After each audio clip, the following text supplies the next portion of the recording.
When in the world did bodybuilders begin using steroids for the first time? This question has been on my mind, so I have done some research and am going to share all of my findings in this video. Enjoy. The introduction of steroids into professional bodybuilding marked a pivotal point in the sport's history, fundamentally altering the landscape of competitive bodybuilding forever. Steroids, specifically anabolic androgenic steroids, or AAS, are synthetic variations of the male sex hormone testosterone.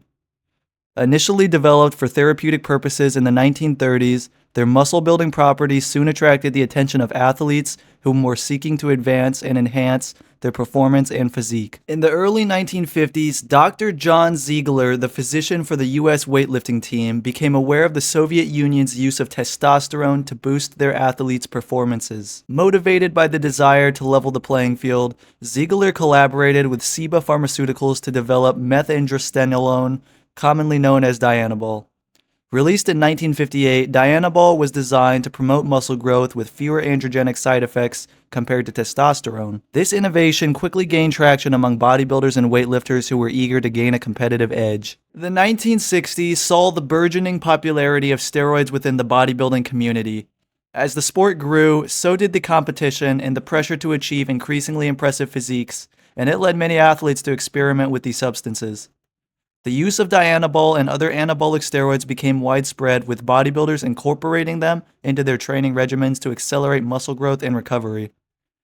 This period also saw the rise of iconic bodybuilders like Arnold Schwarzenegger, who later admitted to using steroids during his competitive career, which should be no surprise to anybody. During the 1970s, the use of steroids in professional bodybuilding became more prevalent and openly discussed. The era was characterized by a culture of experimentation, with athletes exploring various dosages and combinations of steroids to optimize their results. The bodybuilding community was relatively insular, and the lack of regulation allowed for the unchecked use of these substances. This period also saw the establishment of the International Federation of Bodybuilding and Fitness, the IFBB, and the rise of the Mr. Olympia competition, which became the pinnacle of professional bodybuilding. By the late 1970s and early 1980s, the health risks associated with steroid use began to garner attention. Many reports of liver damage, cardiovascular issues, hormonal imbalances, and other adverse effects raised concerns about the long-term consequences of steroid use. Despite these warnings, the pursuit of the perfect physique continued to drive many bodybuilders to use these substances. The competitive nature of the sport and the desire to achieve peak performance often overshadowed the potential health risks. In 1988, the Anti-Drug Abuse Act was passed in the United States, classifying anabolic steroids as controlled substances and making their non-medical use illegal. This legislation aimed to curb the growing use of steroids in sports and address the associated health risks. However, the enforcement of these regulations proved challenging, and the use of steroids in bodybuilding persisted, albeit more covertly. Athletes continued to seek out these substances through underground markets and black market sources. The 1990s saw increased efforts to combat steroid use in professional bodybuilding. Organizations like the IFBB implemented drug testing protocols to promote fair competition and protect athletes' health. Despite these measures, the effectiveness of drug testing was often called into question, with some athletes finding ways to circumvent the tests. The use of performance-enhancing drugs, or PEDs, remained a contentious issue within the sport and within many sports, with debates about the balance between fairness and the desire for peak performance. As the new millennium approached, the bodybuilding community faced ongoing challenges related to steroid use. The advent of the internet facilitated the dissemination of information about steroids, making it easier for athletes to access these substances and learn about their effects. Online forums and communities provided a platform for bodybuilders to share their experiences and strategies for using steroids, and this would only further complicate efforts to regulate their use. It's like taking the bone away from a dog.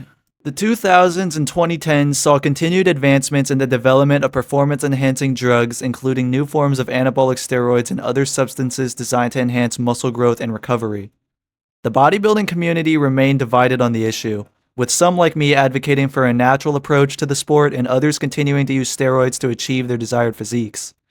The ongoing tension between regulation and the pursuit of performance persisted, shaping the evolution of the sport. The health risks associated with steroid use continue to be a significant concern, and it's just not worth it in my own personal opinion.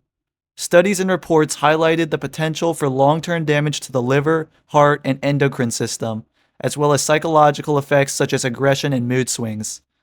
Despite these warnings, the allure of achieving an impressive physique and the pressure to compete at the highest level drove many bodybuilders to take these risks. Efforts to educate athletes about the dangers of steroid use and promote alternative approaches to bodybuilding gained traction. Organizations and advocacy groups emphasize the importance of proper training, nutrition, and recovery techniques, encouraging bodybuilders to achieve their goals without resorting to performance-enhancing drugs. That's not to say that people who use performance-enhancing drugs do not work hard. That is absolutely still the biggest key component in bodybuilding and sports like resistance training.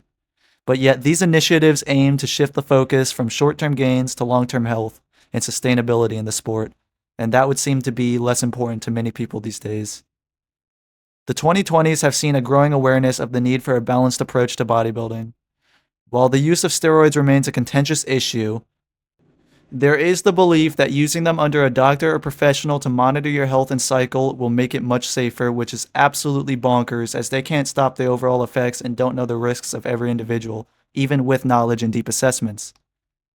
So when did bodybuilders first begin using steroids? The exact date is unknown, but nonetheless, I hope that you enjoyed this video, and as an advocate to stay natural and a supporter of the bronze and silver era of bodybuilding, which predates steroid use, I wish you a blessed day and to stay natural. Happy lifting. Health is wealth. Wait on that.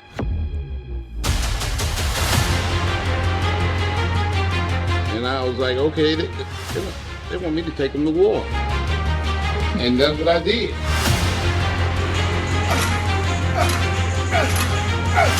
Let's see about this time.